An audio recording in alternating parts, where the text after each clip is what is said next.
Hello, Off the Bench Sports family. We're here at St. James High School. The young man you see is head football coach Robert Valdez. Good morning, sir. How are you? And good morning. Good morning, Off the Bench Sports. Glad to be here with you. So, Coach Valdez and I, we're just meeting. Really funny man. It's been great talking to you. So let's go ahead and get started. Why don't you give the Off the Bench Sports listeners that don't know Coach Robert Valdez, tell them a little bit about yourself. Oh well, I'm aging. I'm graying a little bit. I used to have hair. I don't have hair anymore. I just I'm the athletic director, head football coach here at St. James. Very blessed and fortunate to lead such a program that has so much tradition and has had so many great players and coaches that come through here, and just maintaining that is important. I grew up in New Orleans, went to Oliver Perry Walker High School, played for Byron Jones and Coach Larry Favre, who's the head coach at Slidell right now. Before that, I went to Carr when Carr was just a middle school, and Coach Ott, when we was dominate there before they started dominating high school and all that. So very proud of that. Went to Southern University, played for Pete Richardson, won 2 Black College National Championships there. And then after that, just started, this coaching journey. Met a lot of great people, worked with a lot of great people. Gerald Kimball gave me my start at Southern Lab, and I worked with him for a little bit. Then I branched out on my own. Actually went back to work at Old Perry Walker for a little bit with Larry Favre, and then worked with Sean Preston at Thibodeau High School. Then left there and worked with Larry Dotrieve at East St. John right after Perilou. I was there after the Perilou years, and that's when I just had a mind explosion. I think that Dotrieve is one of the greatest minds offensively, and I learned so Really much good. from him. Yes, he's a mentor of mine. And after that, I just told Coach, I said, Coach, I got to go on my own. I got to get on my own. I went to McKinley High School in Baton Rouge, and Armour Dean Brown, which is another one of my mentors, hired me as a head football coach in McKinley. Driving back and forth, West St. John opportunity came open. I went to West St. John's as athletic director, head football coach, and followed Laurie DuPont and the success that he had there. Had a great time at West St. John. Won a lot of football games. I think the last 5 years we went to at least the state semifinals. Went to the state championship in 2011. Lost to Washita Christian. A lot of great players. We put a lot of guys in college. Very, very, very happy of the accomplishments that we had at that program. Then I got a little itch to see what I could do at the 5A level. Went to Scotlandville High, and man, that was one of the greatest, most humbling experiences ever because the resources are limited in Baton Rouge, and going from where I was at West St. John at the top of the mountain, resources in 1A to a 5A school, that we had the number one resource was the kids, Right. and the kids were wonderful. The community was wonderful. Everything was wonderful. Loved it. Like I said, probably the best job I've ever had. So much support, and we signed 13 kids to scholarships off that 1 year. Won 10 and 2, lost in the quarters to Mandeville, and then then the opportunity of a lifetime came open. We'll pause there for a second. I'm sorry. Yeah, like I said, I had an opportunity of a lifetime. Like I said, my daughter was the one that put the pressure on me to come to St. James. So she's the first one to tell me that the job was open. And, coming into this program and then, following guys like Rick Gailey, following guys like Dwayne Jenkins, done such a good job and all that. So just blessed and fortunate, to be able to maintain the standard of excellence that we have and the traditions that we've set, and just hope to build on it. Right. So, spring football is here. Mm-hmm. How has that been? It's been good. It's been, like I said, we're young, so we have a lot of youth, which is fun. Right. I almost equate that to being a farmer. You know what I'm saying? you gotta get the field ready, and especially in this area here, it's home. That's coinciding. Coinciding, man. We had a great senior class last year, Right. and we ran a course. We had a great season last year. The good thing about it is that we have a lot of young guys that are going to be playing a lot of key roles And so we have had a couple of days, already. We're going to be scrimmaging May 12th, which is, like I said, not this Saturday, next Saturday. But Right. we're at the midway point right now. And so just teaching the kids how to practice, really, and just teaching the kids, most of these guys were were junior varsity players. Right. Most of them were backups and all that. But the good thing about it is that their attention to detail. They're giving me everything they have. They're coming out there. They're competing, and the effort and the enthusiasm and the discipline is there. So, just like I said, very excited at this point. Like I said, in my career to have probably the youngest team I've ever had. So, but they work hard. So Right. as long as they keep working hard and all that, like I said, we're building. We're a step in progress.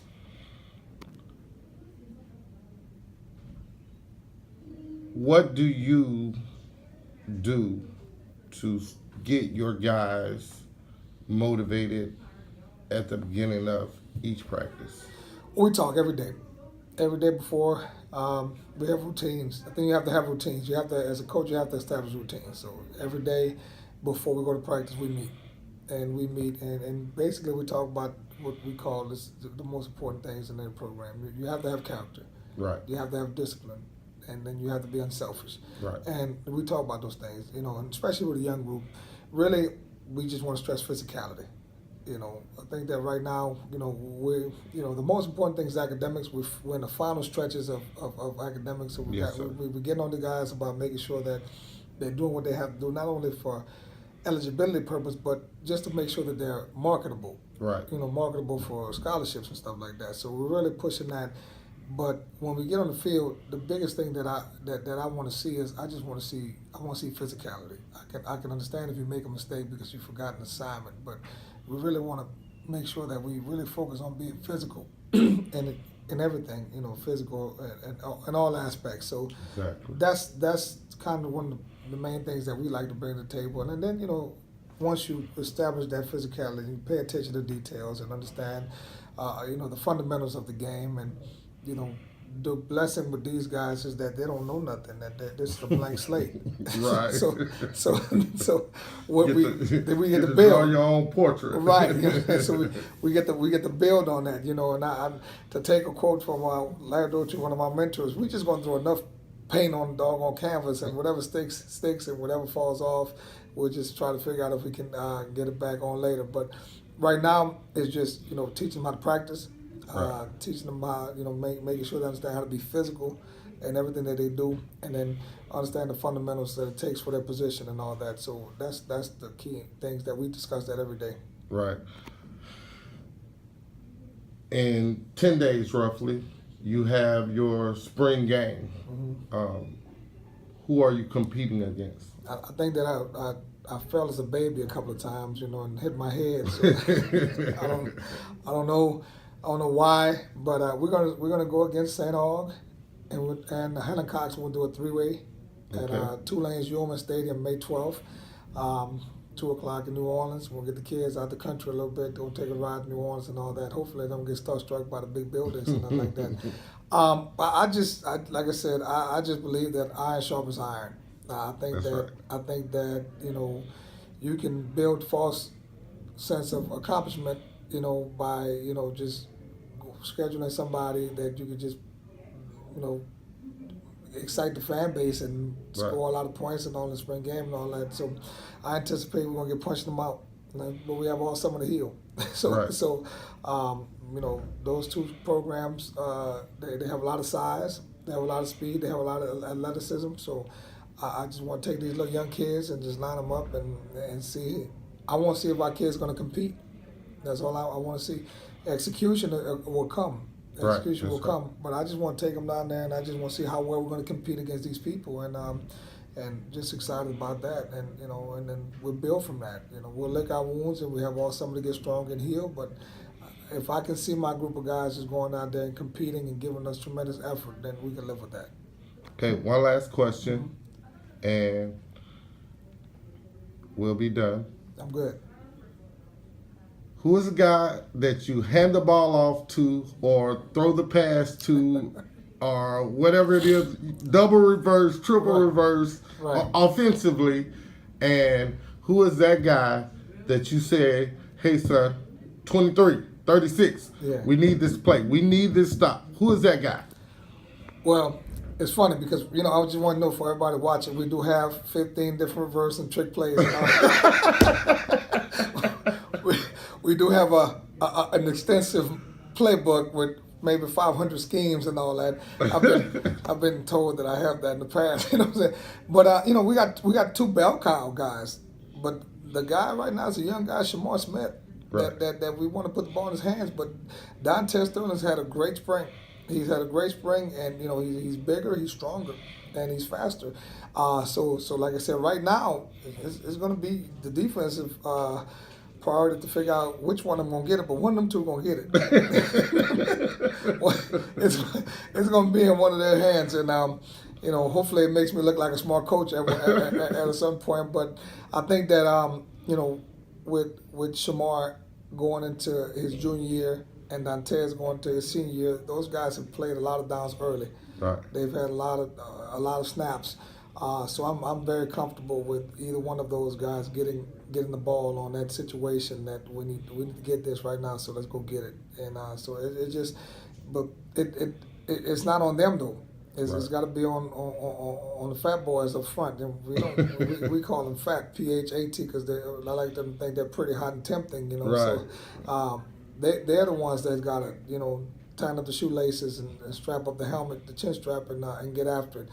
If they do their job, then most definitely Shamar and Dantes will do theirs. But it's just like I said, that's fun right there. That's when it gets fun at that point. Right. So defensively, who's gonna fill the gap? Who's gonna come off the edge, or who's the guy that's gonna go sideline to sideline? We're defense by committee. And we're going to be defense by. We lost a lot. Like I said, last year we're losing Sean Preston and losing a guy like Jason Dumas and Kyron Harris. These guys all signed with scholarships and all that. I think right now our guy, another one's a sophomore, going to be a junior. Lamont Lewis is basically a middle linebacker for us, and Tyler Stibe at free safety is the quarterback of the defense. So I think that those two guys right now are the guys that we really are going to lean on. To lead us, to lead us. We have it's funny because when I talk about it, these guys are all young, and I think that Chase Eason is going to give us a lot of plays. A sophomore defensive end, it's about 6'4", 225. We have Savion Jones, who's a freshman, 6'5", 200 defensive end. So they're going to do some good things defensively. Another kid who's another freshman that's going to play, Caleb Brown. Very smart, instinctive linebacker, but it's going to be by committee, and it's going to be defense by committee. We're not going to hide the fact that we don't have size, we don't have speed, and so you got to get ready for the flying bullets. We like to call them flying bullets. So we're just going to shoot them, and hopefully we can make plays and all that.